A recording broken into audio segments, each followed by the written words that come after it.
Hi, and welcome to the Happy Progress Podcast. I'm Alex Harrison. Today we're here with Jacqueline Wales. How you doing? I'm doing great. Thank you. And thanks for having me on. I appreciate it. Yeah, thanks for being here. To get started, does progress equal happiness to you? There's a yes and a no to that answer, frankly. It depends on how you determine happiness. But usually when we're making progress, when we're succeeding in the goals that we've set for ourselves, when we've created a plan and it's actually working, yeah, you're going to feel pretty damn happy about it afterwards. So progress does, in fact, improve your motivation. It improves your sense of well-being, if you like. I'm always a little bit ambiguous about the happiness piece because it's a very subjective thing. You know, some people might make progress and go, it's not far enough, in which case, you're putting the limits on yourself right there. So that would be Absolutely. my short and sweet answer to that one. Now, Jacqueline is a leadership coach and a champion for fearlessness. Tell us a little bit about what is the fearless factor?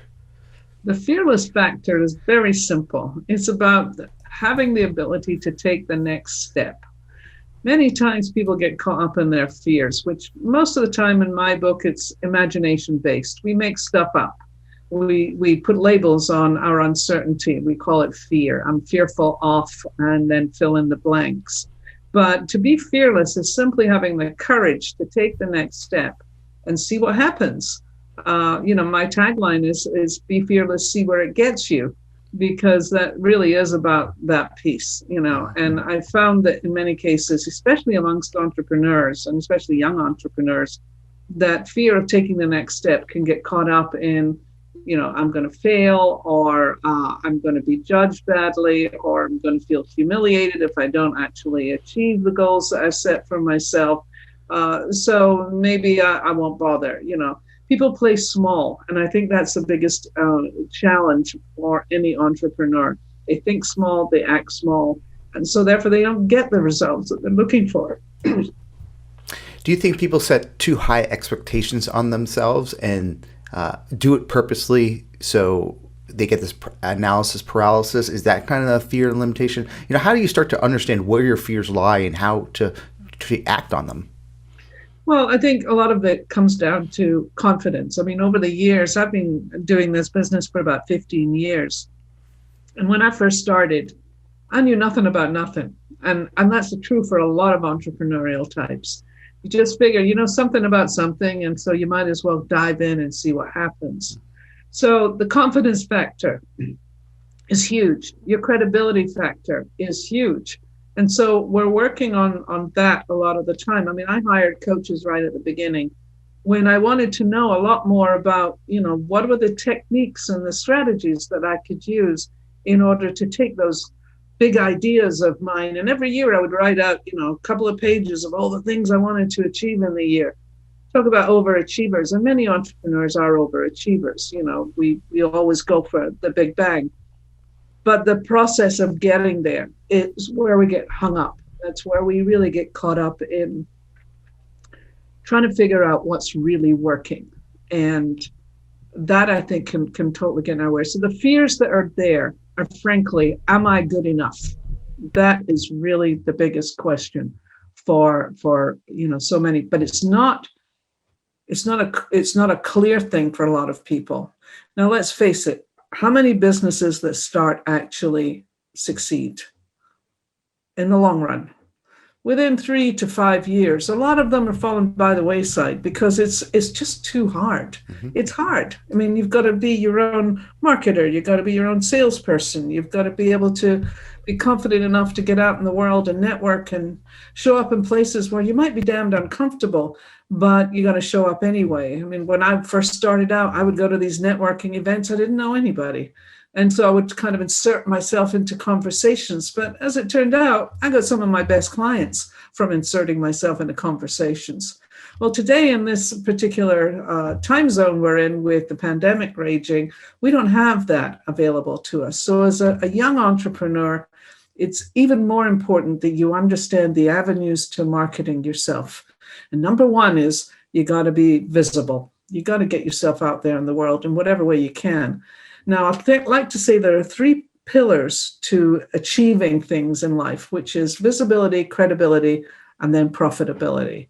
Those are the three things that will lead from your progress and your happiness, which is where we started with this conversation. But it's about being consistent in your actions and being bolder in your actions. I like to say that being fearless is also about taking risks. And I have an acronym for risk. It's called respect your intention and show courage. And it's very simple. Whatever your intention is, the fearless part is show courage. Take that next step and see what happens. I like that. It's really a great framework to follow, because the fear really limits our potential and how far we can really grow. And we tend to box ourselves in, stay within our comfort zone, and take the easy way out. It's simply that fight or flight response. So what type of work do you do, and who do you work with to help them break through these limitations and understand their fears? Well, I've worked with a lot of entrepreneurs, and especially women, over a certain period of time. It's changed a little bit now. I do a lot more working with managers and directors and people who are leading teams who need to learn how to communicate more effectively, because that's another big piece of this. How well are you communicating? Not only communicating who you are, your authenticity, and how you're showing up in the world, but how are you communicating with others? Too many times we get into that telling people what to do, especially in the corporate world. Well, that doesn't work. When you tell people what to do, you tend to get a lot of resistance. But if you ask people what's working for you, what's not working for you, and have more of a coaching approach to it, it's very different. But getting back to the entrepreneurial piece, when I work with entrepreneurs, I'm primarily interested in what's your goals. We start with, where are you now? What's getting in the way? Where do you want to go? And let's figure out that middle part of what's getting in the way. And a lot of it is around our thinking and our behavior. Frankly, everything starts with your thinking. If you have negative thoughts in your head, then those negative thoughts are going to be the drivers of everything that you do. However, you have to question those negative thoughts and really ask yourself who's doing the talking. And frequently what we find is that somewhere in your lifetime, somebody planted in your brain that there was something wrong with you. And so, how do you surmount that one? Well, you have to retrain yourself to understand that you have some clear skills, some talents, and that you can take it out into the world, that the world is looking for it. There are 3 innate needs for every human being. The first one is a sense of belonging, a sense of community. So if you build yourself a community, build yourself people who support you, champion you, really want to see you succeed. The second piece of that is empowerment. You've got to feel like you're motivated and empowered to take forward whatever it is that you've got going on. And the third piece is a purpose, the meaning. What is it that really is the driver for you? So I've had a lot of years in my business where it's been real up and down. Some years have been really great, and other years, not so much. On the not so much years, it's hard to keep that faith in yourself. You've got to get past the self-doubt. And that's where you have coaches. That's where you have people who are your champions, who say to you, don't give up. And I like to say, and this is something I learned, I did martial arts for years. I hold a black belt in karate. And I didn't actually start it until I was in my 40s. But one of the things that I learned in my karate practice was there were 6 principles that we all must look to in building anything. The first one is commitment. So if you're in a fight, for instance, you've got to be committed to be in that fight. Otherwise, you're not going anywhere. Second piece is focus. Where are you focused? What are you looking at? If I'm looking at somebody's hands and legs, I'm missing 90% of the picture. I should be looking in someone's eyes. Then you've got the full idea of what's going on. Then you need discipline, thousands of hours. You read it in all these different books about 10,000 hours is going to make you an expert. I heard that when I was writing my first novel, and someone said, you'll need at least 10,000 hours. And I went, hell no, I can do this in, 100 hours. It'll be fine. Well, it took me 12 years to write my first book, many different iterations and failures. So, go figure that. So discipline is really, really important. Follow through is critical. If someone throws a punch, you've got to be able to follow through with it. Otherwise, you're flat out, you're done for. Then you got to have consistency. You got to know how to do it again the same way over and over and over again, which comes back to the discipline and the follow through. And then the last piece is perseverance. You fall down, you get up. You fall down, you get up. And these 6 things are absolutely essential to your life as an entrepreneur. If you don't have those at play, and inevitably 1 or 2 of them is missing, and I guarantee you it's the follow-up and the consistency. Those 2. You might have commitment, you might have focus, you might have discipline, but if you don't have those 2 elements, you're going to struggle. I struggled because I didn't have it for a long time. Yeah. Right. It's easy to not take these things into account when we're in business and we're in it. Like, 2020 was a terrible year for a lot of people, and it created a lot of uncertainty. Maybe you in between jobs, or your job is just turned into something that you don't want to be. So we go through life, having these fears that we're not really even addressing. So what would be some easy wins for our listeners to take action on their fears, understand them, and then practically, turn that uncertainty into power that they can use to actually motivate them to actually take action and make change, to think differently? Yeah. First of all, I would question whatever your fears are. My first question is always, is it true? Right. Is it true that I won't succeed? Is it true that I can't find an audience? Is it true that nobody wants what I have? Unless you have empirical evidence of that truth, then you just made it up. You're telling yourself a story. And that's the big piece is, what stories are you telling yourself? When I mentioned earlier about the negative thinking, that's a storytelling, and what, change the story. So that's the first piece. Address the fear. Ask yourself, is it true? If you don't have any evidence for it, then you can take a different path. You can literally make a different choice, because ultimately it's all about the choices we make. If you think you're going to fail, which is one of the biggest fears out there, fear of failure, or the other side of the coin of that is the fear of success, because there's a lot of people afraid of success too, because, oh my God, my life's going to change. Well, yes, it will, hopefully for the better. But that fear of failure piece is simply thinking of it in terms of a choice or a decision or an expectation that did not work out the way you expected it to. So there's only one approach to that, is to say the word next. What's next? Because again, if I go back to those 3 things of belonging, empowerment, and meaning, if you're really passionate about what you're doing, you'll find your next. Because failure is simply an iteration. It's the old, the story that's constantly told is Thomas Edison and his light bulbs. He failed 1,000 times. He said, no, I just tried 1,000 different ways until I found the right way. And that's a very positive way to think about failure. Failure is actually, I like to say we're failing our way to success. Mm-hmm. And so when we look at the things that, you might be a perfectionist, for instance, you got to get it right. No, you don't. You just have to get it good enough and then move on to the next good enough. Mm-hmm. And as you build those good enoughs become excellence. Because I like to say that perfectionism is actually the enemy of excellence, because it's never good enough. Yeah. And then you get caught up in that. Absolutely. In marketing and analytics, we're always trying to essentially put ourselves out there and try new things all the time through experimentation. And we don't look at failures as losses. We look at it as learnings. How could we learn more? And actually, the quicker you're able to fail, the quicker you're able to learn and make it better each and every time. So you can do that with your own life too. Think about you going through a situation you've been in before. We've all been afraid of something, public speaking, asking someone critical advice, whatever it may be. But once you do it and you build up this willpower to continuously push forward, you open up your comfort zone a lot further, and everything starts to become a lot easier.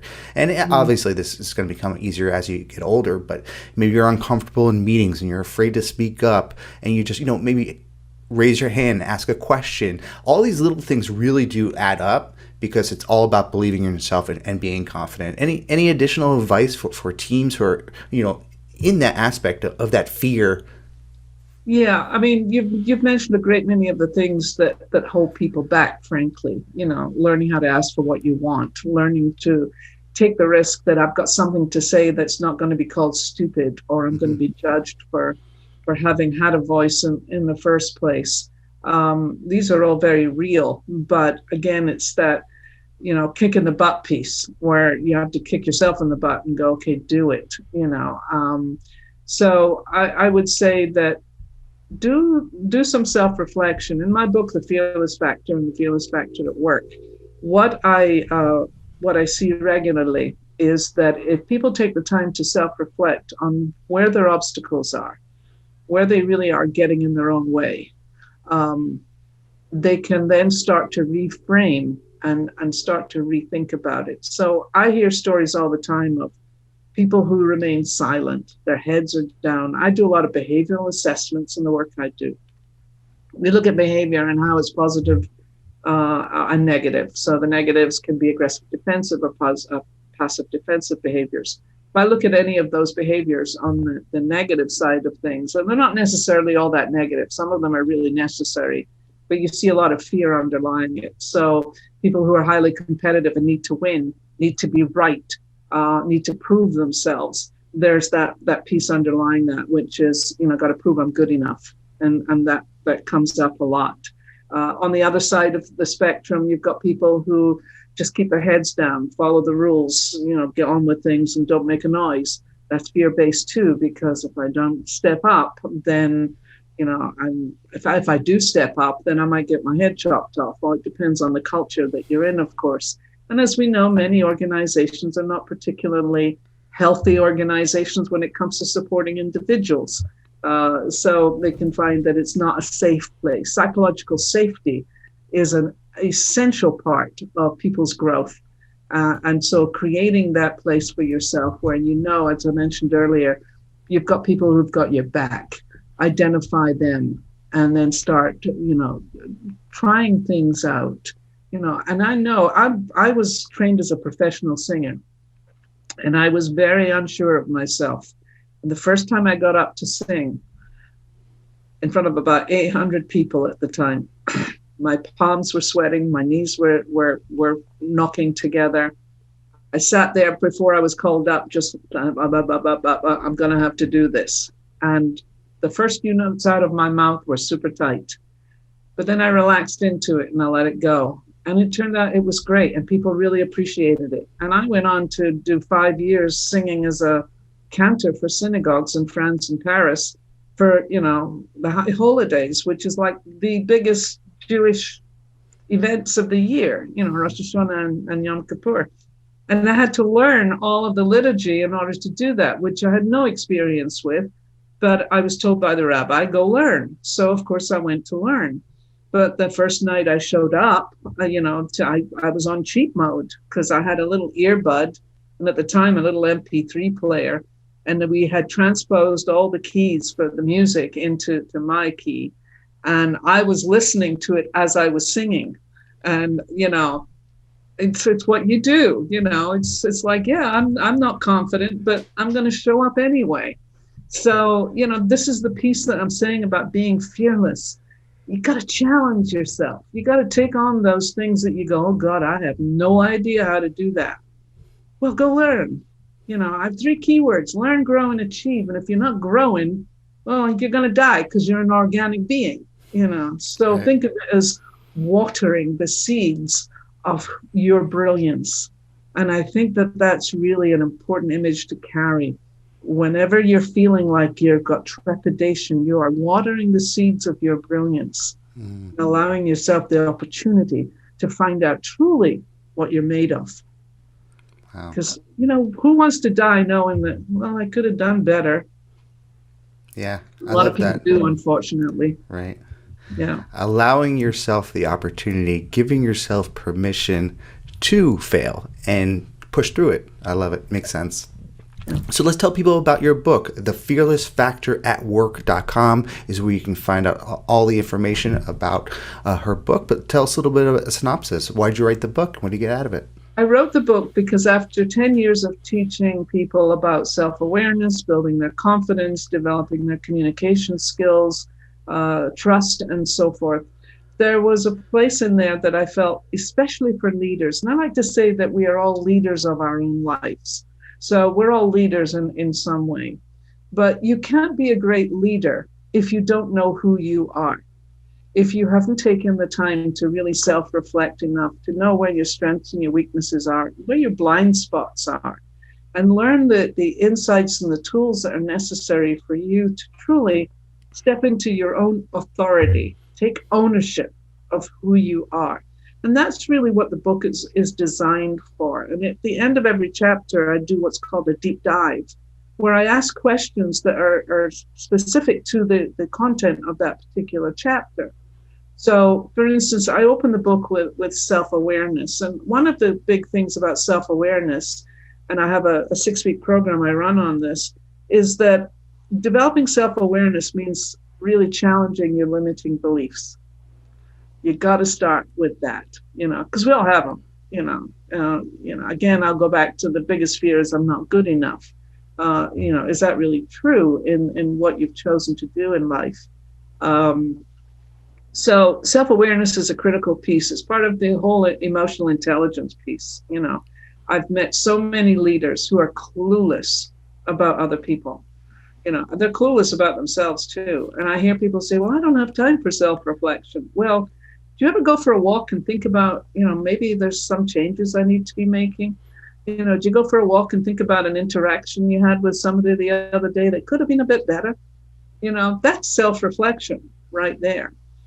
Communication skills. A lot of people don't get taught how to communicate, how to listen properly. So I do a section on the book on listening and how we can learn how to listen. Now, as coaches, it's part of our repertoire to know how to listen on the deepest level. Most people are listening to listen to what are listening to their internal dialogue around what they're going to say next. They're not really listening to the person who's doing the talking. So it's really about how do you open yourself up for those types of skills. I talk about building trust in yourself. Now, there's a big piece for entrepreneurs. You got to trust yourself. You got to trust that you know what you're doing. And you got to trust that even if you don't, you'll figure it out, and go from there.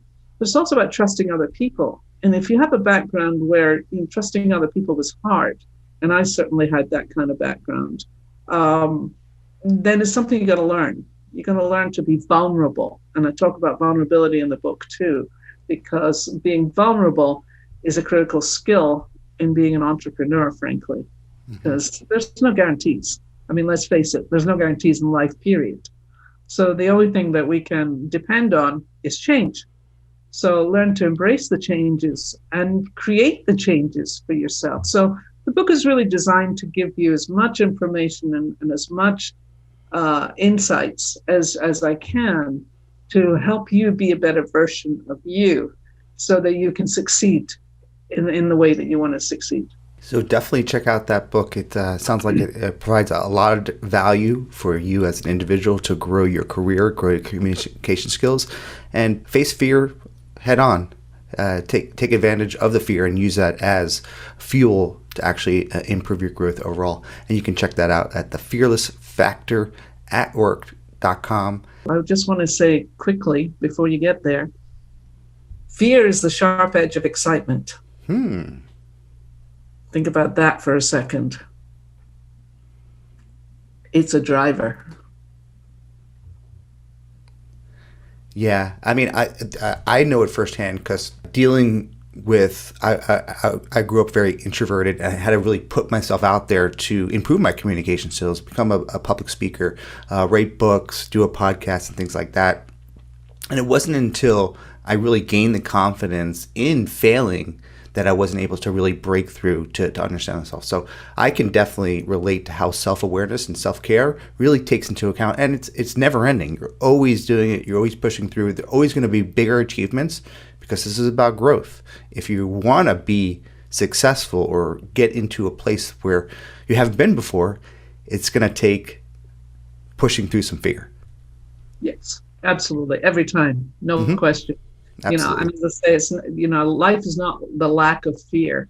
And even for people who say, well, I've never had fear. And I go, okay, so have you ever had a time when you felt anxious in your life?